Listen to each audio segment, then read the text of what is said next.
Bago natin umpisahan, huwag kalimutan mag-follow. Ang Jos Van Liemt line, na mas kilala rin bilang Declac line, ay isa sa pinakakilalang pangalan sa kasaysayan ng pigeon racing.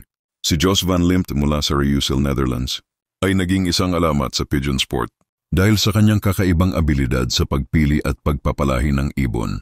Ang kanyang lahi ng kalapati ay nakilala sa buong mundo bilang isa sa pinakapuro at pinakamatibay na branch ng Jansen family of Arendonk dahil personal niyang kinuha at inalagaan ang mga ibon mula sa Jansen loft at ginawa itong sariling breeding base.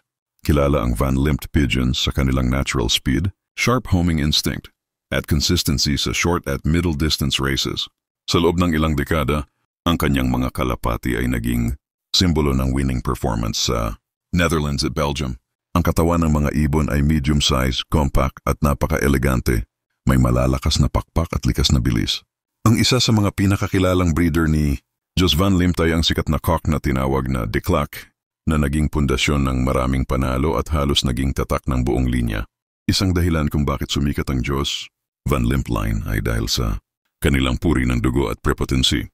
Kapag ipinares sila sa ibang linya, mabilis na lumalabas ang kanilang winning qualities, dahilan upang maging paborito silang ihalo sa iba't ibang strain.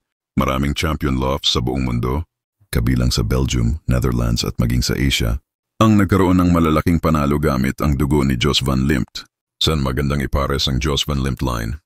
Jansen line, dahil magkaugnay sa pinagmulan, ang kombinasyon ay nagbibigay ng matinding bilis at consistency. Van Loon line, nagdaragdag ng orientation at stability habang pinananatili ang bilis. Hoben line, mahusay para sa explosiveness at pagiging consistent winners. Delbar line, nagbibigay ng dagdag na stamina para mas humaba ang distansya ng laban. Catrice line, nakapagbibigay ng versatility at tibay na bagay sa pabagubagong kondisyon ng karera.